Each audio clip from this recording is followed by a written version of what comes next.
Bom dia, o meu nome é Juliana e eu vou apresentar o Plano de Trabalho Arquitetura em Extinção, a residência unifamiliar no Balneário Mar Grosso, a produção projetual. A pesquisa usa como objeto de estudo o estado de Santa Catarina, mais especificamente a cidade de Lagoa. Em amarelo está o Balneário Mar Grosso, onde o objetivo geral da pesquisa é empreender análise crítica das residências unifamiliares projetadas para esse bairro entre os anos de 1920 e 1970. Diversas são as justificativas para a realização dessa pesquisa, mas o destaque vai para a falta de conhecimento das residências unifamiliares no bairro Mar Grosso, que está passando por uma atual descaracterização. Essa pesquisa, então, se tornaria uma contribuição à valorização da memória histórica dessa região. A pesquisa bibliográfica e iconográfica, o exame de projetos e levantamento em loco, a análise crítica dos dados e a produção de relatórios, resumos, artigos e vídeos foram os procedimentos metodológicos adotados na pesquisa. Foram aprovados 202 projetos, tendo o primeiro aparecimento no ano de 1926, com um pico de aprovações em meados da década de 60 e encontrando as últimas aprovações no ano de 1976. Desse total, 46 projetos não possuem uma data registrada ou legível. Notamos a presença de diversos construtores nas residências do Mar Grosso, como Lorenzo Zukoski, Ariovaldo Costa e Antônio Faísca, mas o grande protagonista das obras do bairro foi Antônio Duarte, responsável por assinar mais de 50% dos projetos. Concluímos com isso que os construtores do Mar Grosso são os mesmos construtores que se encontram no centro. Outro número muito expressivo é o de projetos sem autoria conhecida, responsável por aproximadamente 28% do total encontrado. Isso nos mostra que um número significativo dos projetos serão aprovados pela Prefeitura sem estarem completos. Os proprietários das casas do bairro eram, de maneira geral, pessoas da alta elite da cidade que começaram a possuir residências na praia como segunda casa, por veraneio e finais de semana. Essa elitização fica perceptível quando vemos que alguns desses proprietários tinham posse de mais de uma residência no mesmo bairro. Podemos citar radialistas, prefeitos, pessoas influentes e famílias de historiadores. Vale lembrar que, principalmente na região mais próxima a Porto, existiam os proprietários com menos influência social. Um ponto muito interessante é a existência de diversas linguagens estéticas presentes na praia, mesmo em um número menor. Foram encontrados chalés e casas ecléticas e grandes representantes da Art Deco e neocolonial, mas a grande protagonista foram as casas do estilo moderno, sendo muito comum a casa varandada, com telhados de duas águas e com mieira desencontrada, isoladas no lote. Eu trouxe esse gráfico para mostrar que, junto com o pico de aprovações da década de 60, temos o pico do movimento moderno no bairro. Antes disso, encontrávamos uma maior miscigenação nas linguagens estéticas.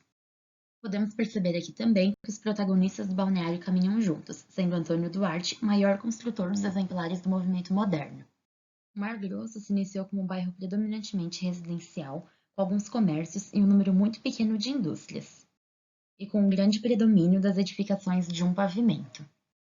Outro ponto muito interessante é como as edificações em madeira estão muito presentes no bairro, sobretudo em relação a tipologias modernas. Mesmo que, de modo geral, a alvenaria seja a principal tipologia construtiva, a madeira tem a sua participação de modo muito significativo. Aqui trouxemos dois exemplares. O primeiro se trata de um projeto de autoria de Antônio Duarte, aprovado no ano de 1966, e um exemplar da tipologia moderna. Essa edificação recebe destaque por ser uma das pioneiras no uso do concreto armado, especialmente também por ser uma edificação comercial a fim de servir de posto de banho e sorveteria. O segundo se trata também de um projeto de autoria de Antônio Duarte, tem como proprietário Joacir Ungaretti, aprovado no ano de 1968. Também um exemplar da tipologia moderna e também um dos pioneiros no uso do concreto armado, porém se destaca por ter pertencido a uma família tradicional da cidade e possuir diversas soluções para melhora do conforto e habitabilidade da residência. Aqui trago o primeiro projeto aprovado, no ano de 1926, apresentando uma casa eclética repleta de ornamentação a ser construída em madeira. Ainda com uma setorização precária, esse projeto se assemelha muito aos projetos da mesma época construídos para o centro lagunense, mas aqui já tinha a presença da varanda, uma característica muito marcante no balneário.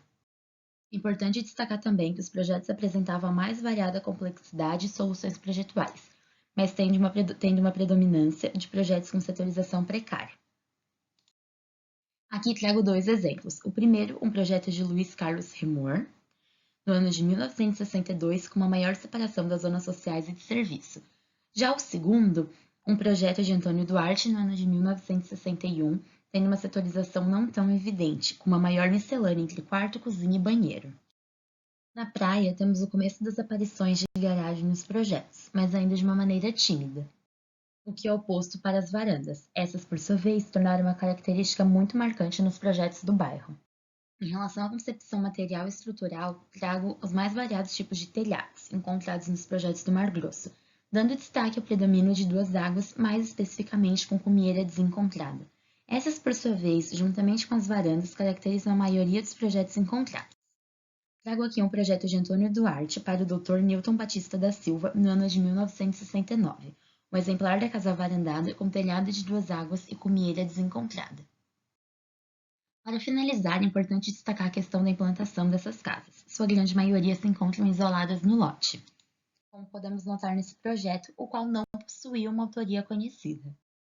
Dando destaque para a presença de sanitários, o primeiro projeto indicando a presença de banheiro em 1930, mas ainda em 1956 um projeto foi aprovado sem a presença de sanitários.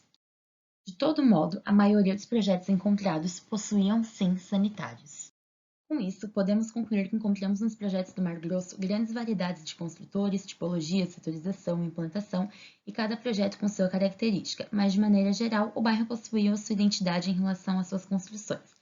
Desde aquela época, dando prioridade para uma boa setorização e instalação, encontramos projetos com uma qualidade arquitetônica muito alta e das mais variadas complexidades, e que vieram evoluindo a cada década até 1970. Durante esse processo, encontramos algumas dificuldades, como a falta de legibilidade em alguns projetos, o não acesso ao acervo público municipal e a não realização das entrevistas que seriam realizadas no levantamento em loco devido à pandemia, além da falta de apoio financeiro. Durante esse período, também tivemos participações em eventos e publicações de artigos e resumos.